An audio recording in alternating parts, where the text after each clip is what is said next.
Hey peeps. Recently I've been getting to the game Cataclismo. I've played a lot of it, but there's a lot of things this game doesn't teach you. And I feel like I should probably let everyone know about it because I haven't seen any post or any material that actually discusses this.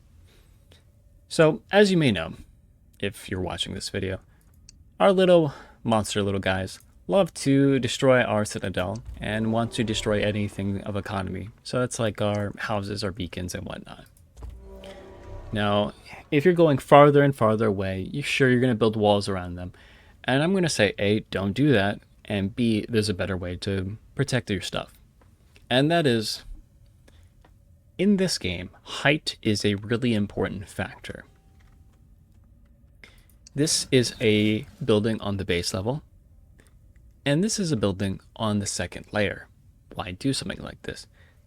If this is destroyed, this is going to fall and break down too, and this has the health of 75, while this has a health of, this has a health of 75, so if this is broken, right, health of 7, this entire thing falls and breaks away, which isn't great. However, this has a higher boon of protection than this does. And why is that?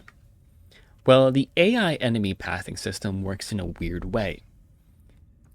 That is, it only likes to target things that are either on the base of, let's say, 1, or on the base level of, let's consider this 0, and this the base level of 1.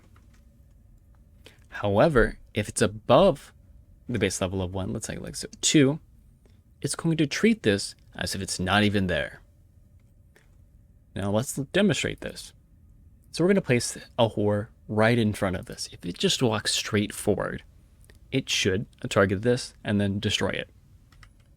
We're going to then place a little monster guy right over there. If it walks forward, it should aim to target our citadel. However, it's not going to do that. Our little guy is now walking around this and basically ignoring it. And this little guy is now targeting that, which makes us sad. So if you're building any forms of economy you're building that are far out, you should instead build on the second layer, as the enemies will now decide to ignore it. However, you may think, well, I'm just going to build walls around it. I'm going to build a door. So let's demonstrate it with this little guy. If you do it such like that, the enemy is going to target it. It's like, well, I have walls around it, right? It shouldn't be able to see it. The issue with that is that if you're building a door and it's on either the base level or base level 1, to the enemy, they see that as a hole. So a lot of times when you're building your walls and your door is on the bottom level, the AI is going to try to walk through that door, but I mean, of course, it doesn't have the right to. So it's going to then decide to attack the wall. So we're going to place our little AI right here. We're going to have them, right? He should be able to walk just straight forward. Let's pop it here. And instead, he's going to decide to attack this because he wants to either walk through this door and then go through and attack this beacon. And immediately he tries to walk in, and then he can't, and so he starts to break everything down. So if you're trying to protect your buildings, don't use doors, or be careful how you use doors.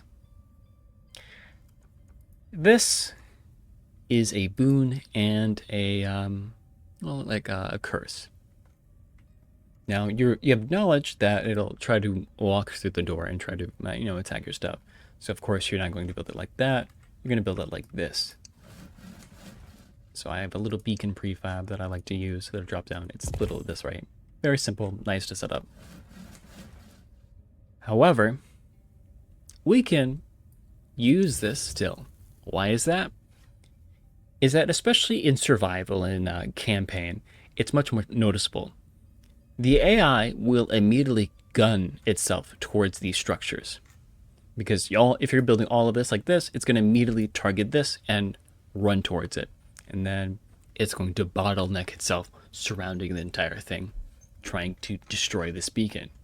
You can then set up a little outpost right next to it, and then have enemies, your little guys, attack the enemies. And then you can build another. Let's say we have another thing. So they're going to first target this one, and then they're going to destroy it. And they're going to be like, oh, wow, look, there's another beacon we can target. And then try to destroy that one. So there's just like a method to bottleneck and slow down the enemies before they get to your main little wall that surrounds your building.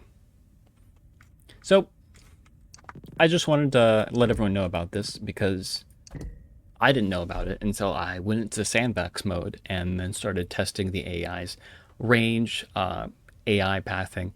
And this one so far is the most easy to abuse and learn about, and it's something that is super beneficial to know. So thanks guys for watching, and abuse this, please. It's such a useful thing to know.